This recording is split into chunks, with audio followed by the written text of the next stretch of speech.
Hello students, कैसे हैं आप लोग। आई होप आप लोगों की पढ़ाई बहुत अच्छी चल रही होगी। देखिए, आज हम लोग एडीयू के लिए जो पॉलिटी के क्वेश्चन हैं, भारतीय राज्य व्यवस्था के जो एमसीक्यूज हैं महत्वपूर्ण, वो सारे क्वेश्चंस को सॉल्व करेंगे। तो चलिए आइए शुरू करते हैं। देखिए, लिखा है भारतीय संविधान जो है वो कब लागू हुआ था। तो आप सभी लोगों को पता होगा कि जो भारतीय संविधान है वो 26 जनवरी 1950 को लागू हुआ था। Option number A.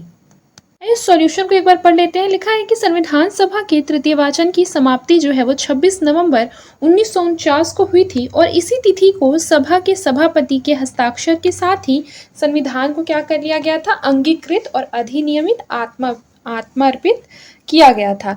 इस तिथि से ही यद्यपि संविधान की जो नागरिकता है, निर्वाचन है और अंतरिम संसद से जुड़े उपबंध लागू कर दिए गए थे, किंतु अंतिम रूप से संविधान जो है 26 जनवरी 1950 को ही पूर्णतः लागू हुआ था। याद रखिएगा, इसीलिए इस तिथि को ही उसके प्रारंभ होने की तारीख कहा जाता है। फिर देखिए, भारतीय संविधान कब अपनाया गया था, बताइए। ये क्वेश्चन तो काफी इंपॉर्टेंट है। इसी दिन तो कॉन्स्टिट्यूशन डे मनाया जाता है, तो याद रखिएगा 26 नवंबर 1949 को जो है वो भारतीय संविधान को अपनाया गया था। इसीलिए इस दिन क्या मनाया जाता है, कॉन्स्टिट्यूशन डे मनाया जाता है। आगे देखिए, हमारे संवैधानिक इतिहास में 26 नवंबर 1949 एक महत्वपूर्ण दिन है, क्योंकि इस दिन जो है वो संविधान अंगीकार किया गया था। इसीलिए इस दिन क्या मनाते हैं, कॉन्स्टिट्यूशन डे मनाते हैं, संविधान दिवस मनाया जाता है 26 नवंबर को। ये भी आप याद रखेंगे। पेज थोड़ा ब्लर है, लेकिन मैं आप लोगों को बता दूंगी, कोई दिक्कत नहीं है। अगर पढ़ के बताऊंगी तो आप लोग समझ जाएंगे। देखिए, लिखा है संविधान का जो प्रारूपण है वो कब हुआ था, तो 26 नवंबर 1949 को हुआ था। फिर देखिए, भारतीय संविधान कब लागू हुआ था, 26 जनवरी 1950 को। देखिए, अगला क्वेश्चन है कि भारत की संविधान सभा का संवैधानिक सलाहकार कौन था। तो याद रखिएगा कि जो भारतीय संविधान सभा का संवैधानिक सलाहकार है वो है सर बी.एन. राव। कौन है, सर बी.एन. राव। देखिए, संविधान सभा के संवैधानिक सलाहकार हैं सर बी.एन. राव। संविधान सभा की प्रथम बैठक जो है वो कब हुई थी, कई बार ये क्वेश्चन भी पूछ लिया जाता है। तो याद रखिएगा 9 दिसंबर 1946। ये जो है वो संविधान सभा की प्रथम बैठक हुई थी 9 दिसंबर 1946 को, जिसके जो अध्यक्ष है वो सच्चिदानंद सिन्हा थे। याद रखिएगा 11 दिसंबर 1946 को डॉक्टर राजेंद्र प्रसाद संविधान सभा के स्थायी अध्यक्ष बने थे और अस्थायी अध्यक्ष जो है वो 9 दिसंबर 1946 को सच्चिदानंद सिन्हा बने थे। ये जो डेट है याद रखना बहुत ज़्यादा इंपॉर्टेंट है, इसको एकदम अच्छे से लिख लीजिए कहीं पर, ठीक है, ताकि आप भूले ना। और याद रखिएगा कि सर जो बी.एन. राव है उनको संवैधानिक सलाहकार नियुक्त किया गया था इस टाइम पे। आगे देखिए, संविधान की रचना के समय संविधान सभा का संवैधानिक सलाहकार कौन था। यही ऊपर वाला क्वेश्चन को यहाँ पर एज इट इज लिख दिया गया है। तो याद रखिएगा बी.एन. राव। कौन थे, बी.एन. राव।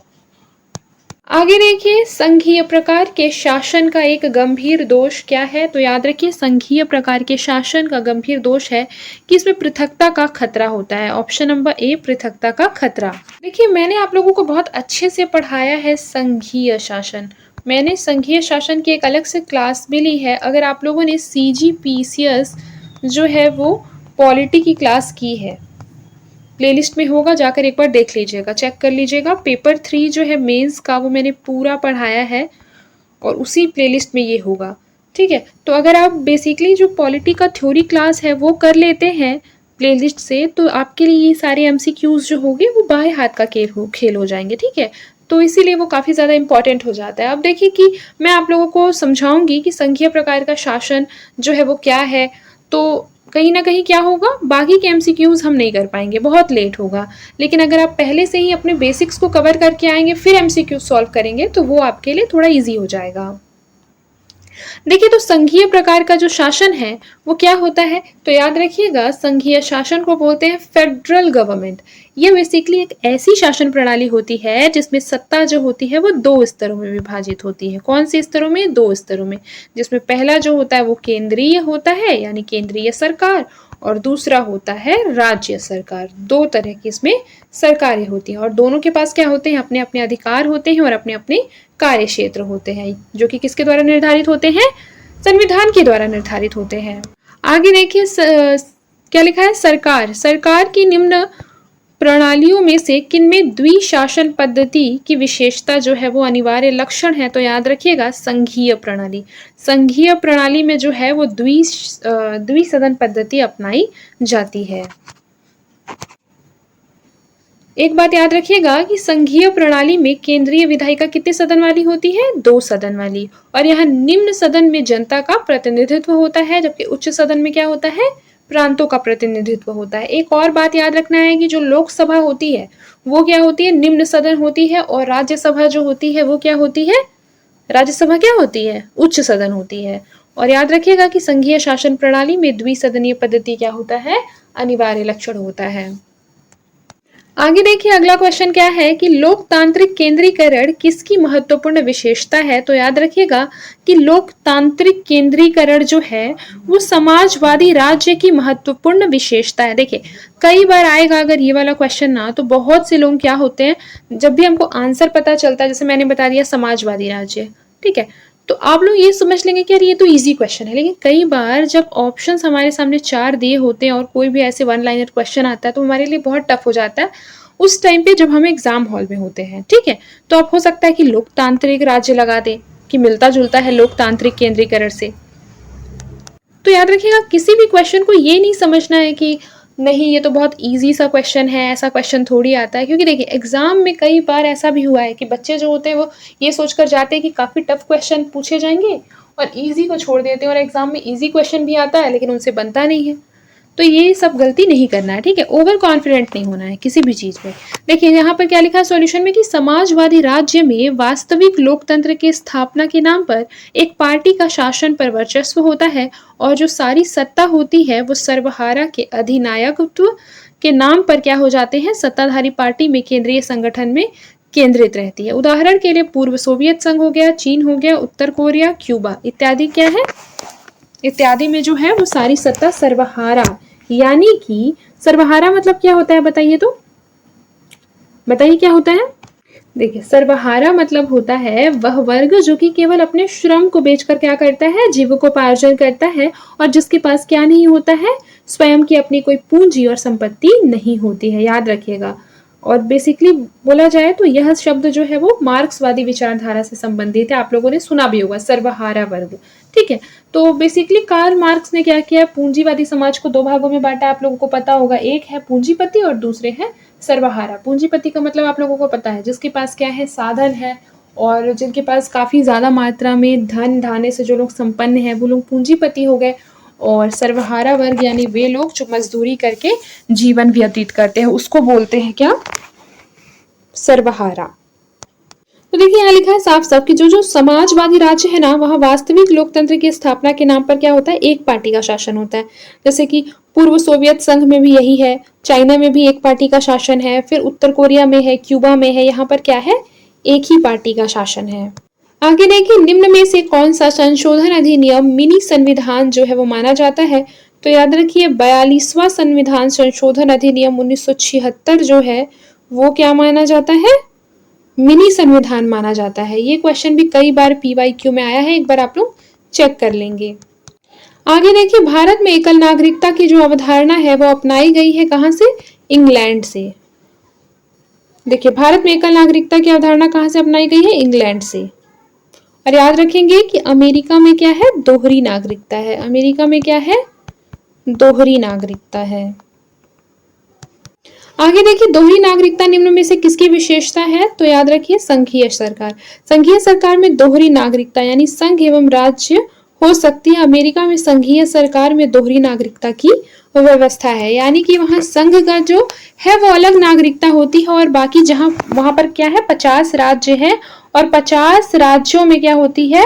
अपने अपने अलग अलग कॉन्स्टिट्यूशन होते हैं और अलग अलग नागरिकता होती है। इस बात को याद रखिएगा।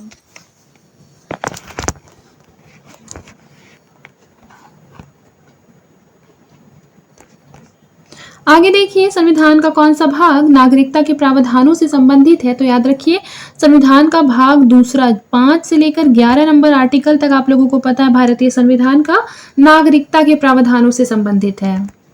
आगे देखिए भारतीय संघवाद निकट है, किसके निकट है? तो याद रखिए भारतीय संघवाद जो है वो कनाडा के निकट है, याद रखिएगा इस बात को। देखिए यहाँ सॉल्यूशन में क्या लिखा है कि भारतीय संविधान सभा ने अमेरिकी या स्विट्जरलैंड की संघीय प्रणाली को न अपनाकर कनाडा की संघीय प्रणाली को अपनाया है, अतः कहा जा सकता है कि भारतीय संघवाद जो है वो कनाडा के निकट है। क्यों है, कैसे है, ये सारे क्वेश्चन अगर आपके माइंड में आ रहा होगा तो आप लोग CGPCS के प्लेलिस्ट में जाकर देख सकते हैं, वहां पर मैंने संघीय शासन पढ़ाया है। संघीय शासन में ये सारे टॉपिक जो है मैंने कवर कराए हैं, तो आप लोग वो क्लास जो है वो जरूर से जरूर देखें, तब ये MCQ सॉल्व करें। मैं बार बार सेम बात रिपीट कर रही हूँ।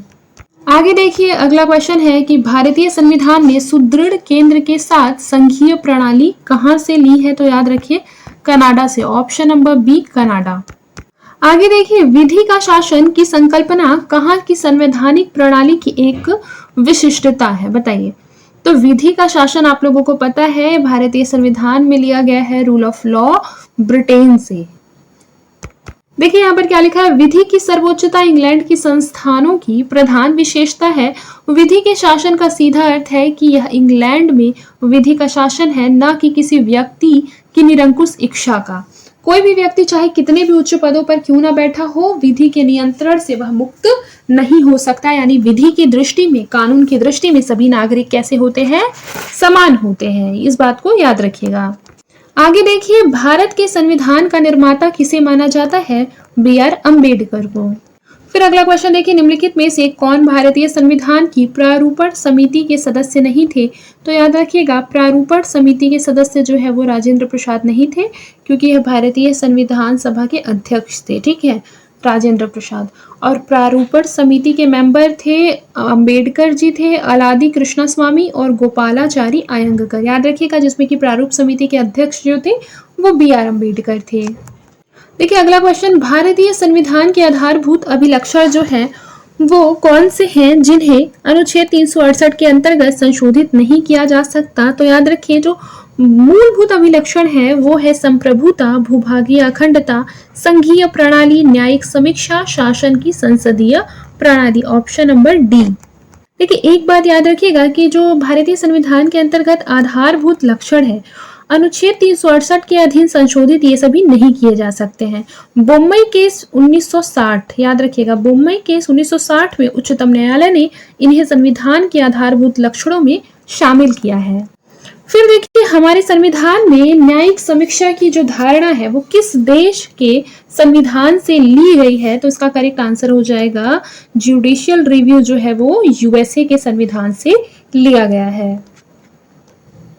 आगे देखिए अमेरिकी संविधान से भारतीय संविधान के निर्माताओं के द्वारा न्यायिक समीक्षा, मौलिक अधिकार, संविधान की सर्वोच्चता, उपराष्ट्रपति से संबंधित व्यवस्था, न्यायिक पुनरावलोकन, राष्ट्रपति एवं उच्च न्यायालय के न्यायाधीशों को हटाने की प्रक्रिया ग्रहण की गई है। देख लीजिए अमेरिका से कौन कौन सी जो है वो विशेषताओं को ग्रहण किया गया है, ये सबको एक जगह पे कॉपी पे नोट डाउन कर लीजिए ताकि आप लोगों को बाद में रिवाइज करने के काम आए।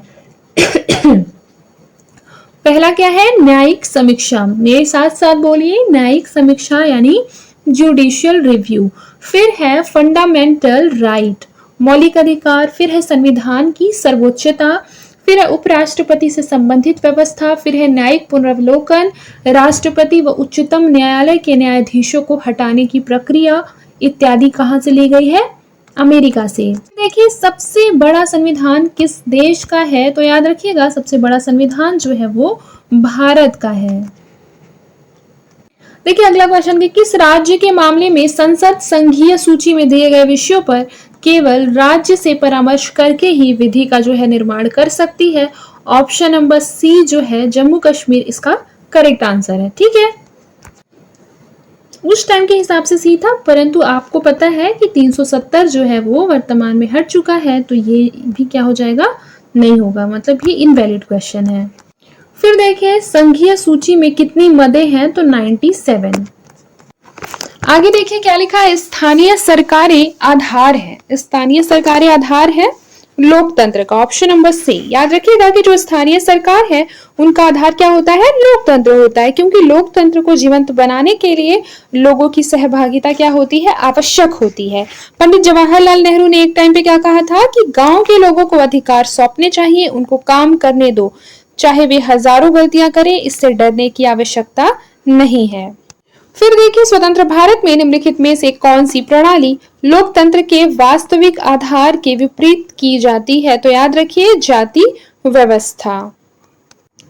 देखिए यहाँ साफ साफ लिखा है कि स्वतंत्र भारत के संबंध में यह परिकल्पना की गई थी कि लोकतांत्रिक शासन व्यवस्था की स्थापना के बाद जाति व्यवस्था का जो प्रभाव है वो समाप्त हो जाएगा, किंतु स्वतंत्रता के 6 दशकों के बाद भी जाति व्यवस्था जो है वो भारतीय राजनीति से घनिष्ठ संबंध स्थापित किए हुए है, जो कि लोकतंत्र के वास्तविक आधार के विपरीत प्रतीत होता है।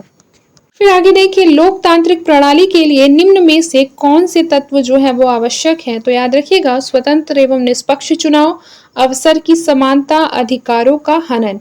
ऑप्शन नंबर डी जो हो जाएगा ये इसका करेक्ट आंसर है। देखिए यहाँ पर क्या लिखा हुआ है, मूल अधिकार एवं मूल कर्तव्य से कुछ इंपॉर्टेंट यहाँ पे फैक्ट लिखे हुए हैं। सबसे पहले क्या लिखा हुआ है कि भारतीय संविधान का कौन सा अनुच्छेद विधि के समक्ष समता के अधिकार से संबंधित है? तो याद रखिएगा ये आर्टिकल नंबर 14 में है। संविधान का जो आर्टिकल नंबर 14 है वो राइट टू इक्वालिटी है, यानी कि इसमें बोला गया है कि जो राज्य है वो भारत के किसी भी क्षेत्र में किसी भी व्यक्ति को कानून के समक्ष क्या करेगा, समानता देगा, यानी कि कानून के समान क्या करेगा, कानून के समान क्या करेगा, सभी जो है वो समान होंगे, यानी कानून के समान संरक्षण से कोई भी उसे वंचित नहीं कर सकता है। याद रखिएगा ये आर्टिकल 14 में कहा गया है। देखिए यहाँ पर लिखा है कि निजता का अधिकार किसके अधीन आता है? तो याद रखिए निजता का अधिकार जो है वो आर्टिकल नंबर 21 के अंतर्गत आता है। देखिए 21 में बेसिकली ये बोला गया है कि किसी भी व्यक्ति को उसके जीवन या व्यक्तिगत स्वतंत्रता से तभी वंचित किया जा सकता है जबकि विधि के द्वारा संस्थापित प्रक्रिया का पालन किया गया हो। यानी कि अनुच्छेद 21 बेसिकली क्या बोलता है कि हर व्यक्ति को जीवन मतलब जीवित रहने का अधिकार है, जीवन का अधिकार है, सबको अपने स्वतंत्रता फ्रीडम का अधिकार है कि वह अपनी मर्जी से घूम सके, जी सके, सोच सके, अपनी मर्जी से फैसले ले सके। आपको पता होना चाहिए कि अपने जो है वो अपने मनपसंद जो है वो पार्टनर से विवाह करने का अधिकार भी किसके तहत आता है? आर्टिकल नंबर 21 के अंतर्गत आता है। फिर देखिए क्या लिखा है, समता का हक, धार्मिक आजादी, संवैधानिक उपचारों का हक, सभी को शिक्षा का हक में से भारतीय संविधान किसकी गारंटी नहीं देता? तो याद रखिएगा सभी को शिक्षा का हक जो है वो भारतीय संविधान इसकी गारंटी नहीं देता है। आगे देखिए संवैधानिक उपचारों का जो अधिकार है वो किसके तहत आता है? तो याद रखिएगा संवैधानिक उपचारों का जो अधिकार है वो मौलिक अधिकार के तहत आता है और आर्टिकल नंबर 32 के अंतर्गत आता है। ये सारी चीजें मैंने थ्योरी क्लासेस में पढ़ाई है, वहां पर आप इसे अच्छे से समझ सकते हैं। अगला क्वेश्चन देखिए कि भारतीय संविधान में मूलभूत अधिकार किस संविधान से लिए गए हैं? तो याद रखिए फंडामेंटल राइट जो है वो अमेरिका से लिए गए हैं और डीपीएसपी जो है वो किससे लिए गए हैं? तो ये लिए गए हैं आयरलैंड से। आगे देखिए निम्नलिखित में से क्या उच्च न्यायालय एवं उच्चतम न्यायालय दोनों की अधिकारिता के अधीन आता है? तो याद रखिएगा उच्च न्यायालय और उच्चतम न्यायालय यानी हाई कोर्ट और सुप्रीम कोर्ट दोनों की अधिकारिता के अंतर्गत आता है मूल अधिकारों का संरक्षण। उसके बाद देखिए प्रारंभ में कितने मौलिक अधिकार दिए गए थे? तो याद रखिए 7 मौलिक अधिकार थे, एक हट जाने के बाद जो संपत्ति का अधिकार था, अब टोटल कितने हैं? 6 हैं। देखिए यहाँ पे लिखा भी होगा कि संविधान के द्वारा प्रारंभ में 7 मौलिक अधिकार प्रदान किए गए थे, किंतु 44th अमेंडमेंट एक्ट 1979 के द्वारा संपत्ति के मौलिक अधिकारों को क्या कर दिया गया? समाप्त कर दिया गया और अब कितने बचे हैं? 6। और वो 6 अधिकार कौन कौन से हैं? समानता का अधिकार है, स्वतंत्रता का अधिकार है, शोषण के विरुद्ध अधिकार है, धार्मिक स्वतंत्रता का अधिकार है, संस्कृति एवं शिक्षा संबंधी अधिकार है और संवैधानिक उपचारों का अधिकार है। आगे देखिए भारतीय संविधान के निम्नलिखित में से किस अध्याय में जनता को जो है वो गारंटी या मूल अधिकार दिए गए हैं? तो आप लोगों को पता होना चाहिए जो फंडामेंटल राइट है वो संविधान के भाग 3 में है। सॉल्यूशन में भी साफ साफ लिखा है कि संविधान का जो भाग 3 है उसमें अनुच्छेद 12 से लेकर 35 के अंतर्गत जनता को क्या दिया गया है? मूल अधिकारों का वर्णन किया गया है, जबकि भारतीय संविधान के भाग 1 के अंतर्गत संघ एवं उसका राज्य, भाग 2 के अंदर नागरिकता, भाग 4 के अंदर नीति निर्देशक तत्व का जो है वो वर्णन किया गया है। उसके बाद देखिए संविधान की किस धारा के अंतर्गत कोई भी जो व्यक्ति है वो मूलभूत अधिकारों के हनन का मामला सीधे उच्चतम न्यायालय में उठा सकता है? तो बताइए ऑब्वियस सी बात है, आर्टिकल नंबर जो है वो 32। यहाँ पे धारा की जगह ये आर्टिकल होना चाहिए, ठीक है, तो ये हो जाएगा 32। आप लोगों को एक बात और बता दूं कि जो आर्टिकल 32 है उसे भीमराव अंबेडकर ने क्या बोला था, संविधान की आत्मा कहा था। फिर देखिए, एक रिट किसके द्वारा जारी की जाती है, तो एक रिट जो है वो कोई भी उच्च न्यायालय जो है वो जारी कर सकता है। फिर देखिए यहाँ पर क्या लिखा है, रिट जारी करने का जो अधिकार है केवल सर्वोच्च न्यायालय एवं उच्च न्यायालय को है, यानी सुप्रीम कोर्ट और हाई कोर्ट को है। याद रखिएगा, सर्वोच्च न्यायालय जो है वो अनुच्छेद 32 के तहत रिट जारी करती है और जो हाई कोर्ट है वो अनुच्छेद 226 के तहत क्या करता है, रिट जारी करता है। उसके बाद देखिए, निम्नलिखित में से कौन सा निजी स्वतंत्रता का एक आधार है, तो याद रखिए निजी स्वतंत्रता का आधार है बंदी प्रत्यक्षीकरण। देखिए, बंदी प्रत्यक्षीकरण जो है उसको इंग्लिश में क्या बोलते हैं, हेबियस कॉर्पस बोलते हैं। क्या बोलते हैं, हेबियस कॉर्पस। हेबियस कॉर्पस जो है वो लैटिन भाषा का शब्द है। बेसिकली यह एक कानूनी अधिकार है जिसका क्या ऑब्जेक्टिव है कि किसी भी व्यक्ति को गैर कानूनी या फिर मनमानी तरीके से हिरासत में न रखा जाए। देखिए, बंदी प्रत्यक्षीकरण का अर्थ समझे तो बंदी को क्या करना, अदालत के सामने प्रस्तुत करना। यानी कि अगर कोई व्यक्ति जो है मान लीजिए हिरासत में है तो उसे क्या करना, अदालत के सामने लाना और यह बताना कि उसने क्या अपराध किया है और उसे किस कारण से जो है वो बंदी बनाया गया है। देखिए यहाँ पर सॉल्यूशन में क्या लिखा है कि बंदी प्रत्यक्षीकरण रिट के द्वारा किसी अवैध रूप से किसी को निरुद्ध व्यक्ति को छोड़ने के लिए उच्च या उच्चतम न्यायालय क्या कर सकता है, आदेश जारी कर सकता है। यह निजी स्वतंत्रता का एक आधार है। आगे देखिए, किसी व्यक्ति के अवैध निरोध के मामले में न्यायालय के द्वारा निम्नलिखित में से क्या जारी किया जाता है, तो याद रखिएगा बंदी प्रत्यक्षीकरण। अब देखिए, भारतीय संविधान में किस प्रकार के रिटों की विशिष्ट व्यवस्था नहीं की गई है, तो याद रखिएगा किसकी किसकी नहीं की गई है, ना तो व्यादेश की गई है और ना ही निषेध की गई है। देखिए यहाँ पर लिखा है, मूल अधिकारों के उल्लंघन की स्थिति में उच्चतम न्यायालय एवं उच्च न्यायालय को 5 प्रकार की रिट जारी करने की शक्ति है, जिसमें पहला है बंदी प्रत्यक्षीकरण, फिर परमादेश, फिर प्रतिषेध, उसके पश्चात है अधिकार परीक्षा, फिर है उत्प्रेषण। उच्चतम न्यायालय के द्वारा कितने प्रकार की रिटें जो है वो जारी की जा सकती है, तो उच्चतम न्यायालय के द्वारा 5 प्रकार की रिटें जारी की जा सकती है। अब देखिए, निम्नलिखित में से कौन सा जो जोड़ा है वो अनुकूल नहीं है, तो याद रखिए कौन सा जोड़ा जो है अनुकूल नहीं है, तो याद रखिए उपाधियों का समापन। यह जो है वो बेसिकली आर्टिकल नंबर 18 के अंतर्गत आती है, ठीक है, न कि 17 जो है वो अस्पृश्यता का अंत आएगा, ठीक है, और 14 तो सही है, विधि के अनुसार समानता, 16 में समान अवसर, जितने भी लोक सेवा और ये सब जो जॉब होती है यानी कि सरकारी नौकरी, गवर्नमेंट जॉब, ये सब में समान अवसर, ये आर्टिकल नंबर 16 बोलता है। फिर उसके बाद आर्टिकल नंबर 18 बोल रहा है कि सैनिक उपाधियों की अनुमति, बिल्कुल करेक्ट, सैनिक उपाधियों और जितने भी एजुकेशनल वाले उपाधि है वो दिए जा सकते हैं, राज्य उनको दे सकता है। देखिए, एक चीज की भारतीय संविधान के अनुसार जो जीवन का अधिकार है वह एक मौलिक अधिकार है। देखिए, जीवन का अधिकार अनुच्छेद 21 के तहत क्या है, सार्वजनिक रोजगार के मामलों में अवसर की समानता, ये 14 के तहत है। व्यक्तिक स्वतंत्रता अनुच्छेद 19 के तहत भारतीय संविधान में मौलिक अधिकार है। फिर है, उच्चतम न्यायालय ने अनुच्छेद 21 की व्यापक व्याख्या करते हुए स्थायी आवास या आश्रय प्राप्त करने के अधिकार को मौलिक अधिकार माना है। देखिए, लिखा निम्नलिखित में से कौन सा अधिकार जो है अभी भारतीय संविधान के द्वारा मौलिक अधिकार के रूप में नहीं दिया गया है, तो यह हो जाएगा संपत्ति का अधिकार। देखिए, ये चीज याद रखिएगा कि संपत्ति का अधिकार जो वो प्रारंभ में था, लेकिन भारतीय संविधान के जो 44th अमेंडमेंट एक्ट आया 1978 में, उसके द्वारा मौलिक अधिकारों की सूची में से इसे हटा दिया गया और वर्तमान में अनुच्छेद 300 क के अधीन यह एक विधिक अधिकार है, यानी कि कानूनी अधिकार है। फिर देखिए, किस संविधान संशोधन अधिनियम के द्वारा संपत्ति का अधिकार मूल अधिकार नहीं रहा, तो यह हो जाएगा 44th अमेंडमेंट एक्ट। देखिए, यहाँ लिखा है कि संपत्ति का अधिकार क्या है, तो याद रखिएगा विधिक अधिकार। अगला क्वेश्चन देखिए, संपत्ति के अधिकार को मौलिक अधिकारों की सूची से किसके शासनकाल के दौरान हटाया गया था, तो याद रखिए संपत्ति के अधिकार को मौलिक अधिकारों की सूची से मोरारजी देसाई की सरकार जो थी उसके टाइम पे हटाया गया था 1978 में।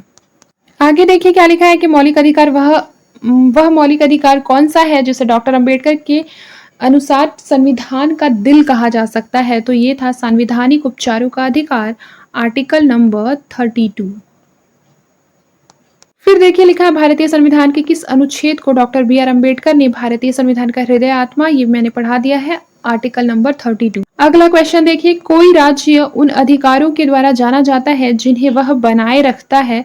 यह जो है वो लास्की का कथन और बहुत इंपॉर्टेंट स्टेटमेंट है। इस तरीके के क्वेश्चन एग्जाम में पूछे जाते हैं। अब देखिए प्रेस की स्वतंत्रता भारतीय संविधान के किस अनुच्छेद से मिलती है? तो ये मिलती है आर्टिकल नंबर 19 से, याद रखिएगा। आर्टिकल नंबर 19 क्लॉज 1 क के तहत बेसिकली वाक स्वातंत्र्य एवं अभिव्यक्ति स्वातंत्र्य के मौलिक अधिकार जो है वो निहित है।